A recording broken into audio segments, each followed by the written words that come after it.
In an ever-evolving world, success breeds complacency. Complacency breeds failure. And it's weird because the paranoid seem to survive. The tragedy of life is often not our failures, but rather our complacency.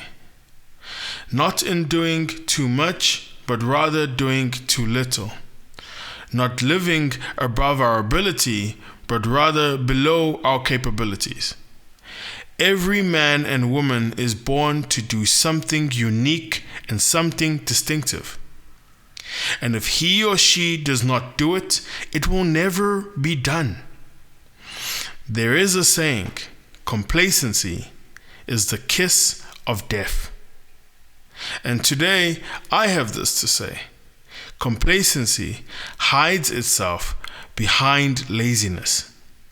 And laziness cannot be an option when so many people are struggling to make ends meet. And it is sad because I think complacency is something we allow to be. Good morning. Let's have coffee.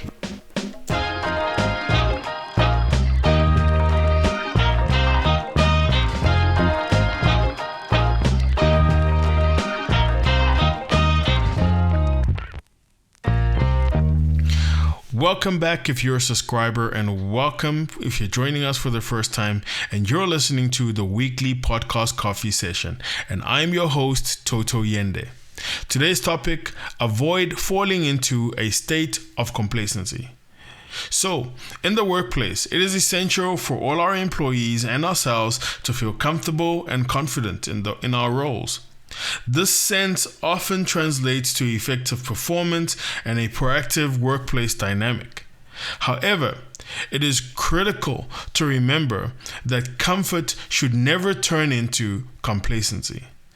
So, have you ever found yourself cutting corners because you're familiar with a task?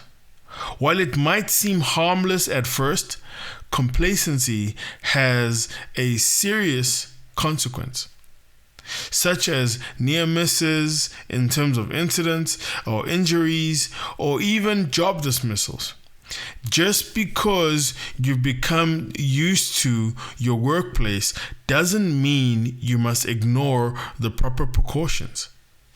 In fact, many safety incidents stem not from unsafe conditions, but from careless actions and behaviors. So, what exactly is workplace complacency? Simply put, it occurs when someone becomes so familiar with their job responsibilities that they develop an overlaying relaxed attitude towards their tasks. This shift in attitude can lead to ignoring and becoming complacent with the job hazards and the required details. Complacency can manifest itself in various ways, such as rushing through tasks, skipping important safety steps, multitasking, or engaging in distracting activities while working. Picture a seasoned sailor who is confident in their skills, neglects to check the weather forecast before setting out to sail. The result could be disastrous, not because the sea is inherently dangerous, but because of the sailor's complacency. Regardless of how confident or comfortable you are in your task, it is imperative to stay vigilant and to avoid complacency. Even the most experienced team members can hurt themselves and others if they fail to uphold adequate precautions. So, how can we combat the silent threat? Well, let's start by constantly reminding ourselves of the importance of each and every step in our work, particularly if it has a safety step that we need to do. No matter how routine it may seem, Engaging in regular training and refreshers to keep ourselves, in terms of those who work in hazardous environments, to keep ourselves aware of safety protocols, and these are always at the top of our mind. Encouraging also open communication within our teams about potential hazards and safety procedures. Remember, the key to a safe and productive work environment is maintaining a balance between comfort and caution.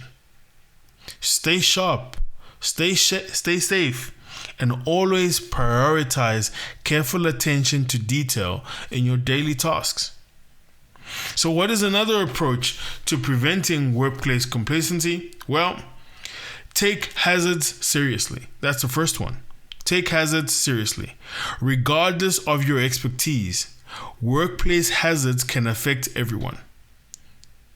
So stay attentive during safety meetings, for those who have safety meetings, and training sessions, so that you can grasp the risks associated with the job and the outcomes of unsafe behaviors. Number 2, adhere to workplace protocols and procedures. It is critical to follow workplace procedures and protocols, right, diligently while carrying out your tasks. Even if it might seem repetitive, avoid rushing through assignments, attempting to multitask, and this will then lead you to skipping essential steps. Point number 3, perform audits. Have a colleague regularly audit your work to pinpoint out any potential issues where you are working. This is also referred to as behavior-based task observation. Those of you who might know it as a BBTO.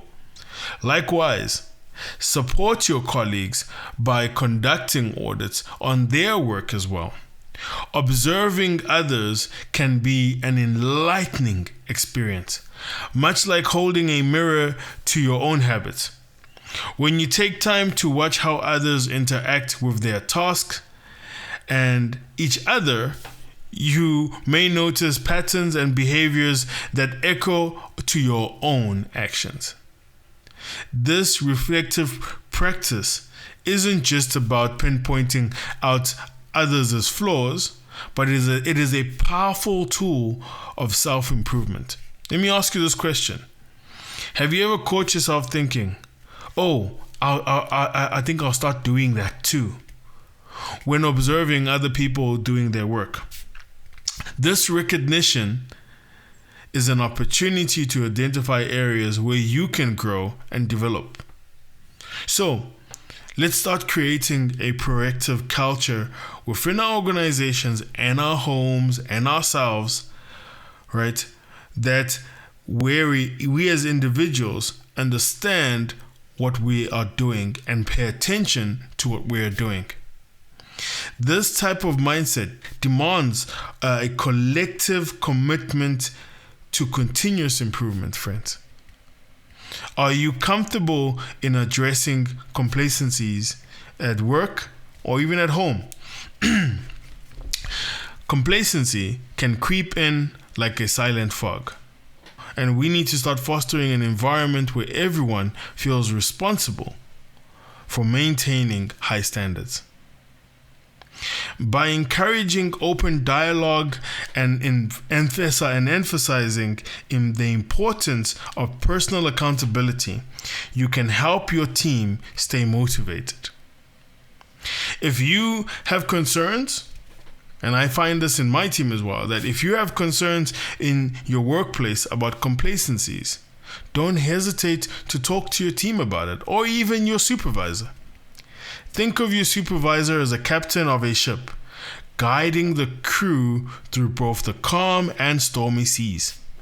Your insight and observation can be the compass, right, that helps steer your team back on course. Remember, effective communication is the cornerstone of a thriving workplace. So take that initiative. Speak up, share your thoughts, and collaborate on solutions. Together, we can all build a dynamic and proactive culture that propels organizations and ourselves to new heights. So what steps will you take today to contribute to that vision? So I'm going to end off by asking the following. Are you feeling a bit too comfortable in your role or in your job? Remember, it is easy to fall into the trap of complacency when you're already overly familiar with your job responsibilities. While it's natural to feel confident and at ease with the tasks that you've performed countless times, this sense of comfort can sometimes morph into a relaxed attitude that stifles your growth and innovation. So, how do you avoid this state of stagnation? Think of your career as a garden. If you stop tending to it, the weeds of complacency will take over and choke out the vibrant flowers and progress and your creativity. You must constantly nurture and take care of your skills and seek out new challenges to ensure that your professional garden flourishes. Ask yourself, when was the last time I learned something new or pushed myself beyond my comfort zone? If you cannot recall, then it might be time for you to shake things up. Reignite your passion by setting and starting new projects and setting new goals, seeking opportunities of growth where you are.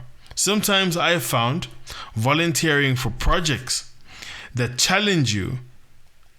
This is often the most easiest and quickest way to get an opportunity for growth and to grow new skills. Engage in a professional development course or attend an industry conference to stay, up to date of what's actually happening with the latest trends and innovation in your sector. By doing so, you not only embrace your own capabilities, but also contribute to a more effective and powerful organizations wherever we work. Remember, you hold the power to transform your work experience, not just in the normal mundane things that we do, but we can turn the mundane into extraordinary. So take action today. Don't let complacency be the thief of your potential. Friends, my name is Toto Yende, and I would love to hear your comments. What was it, or do you have a time in your life where you feel like you were complacent? And I'd love to hear about that in the comments below. Thank you for listening to the weekly podcast coffee session, and good morning. Let's have coffee.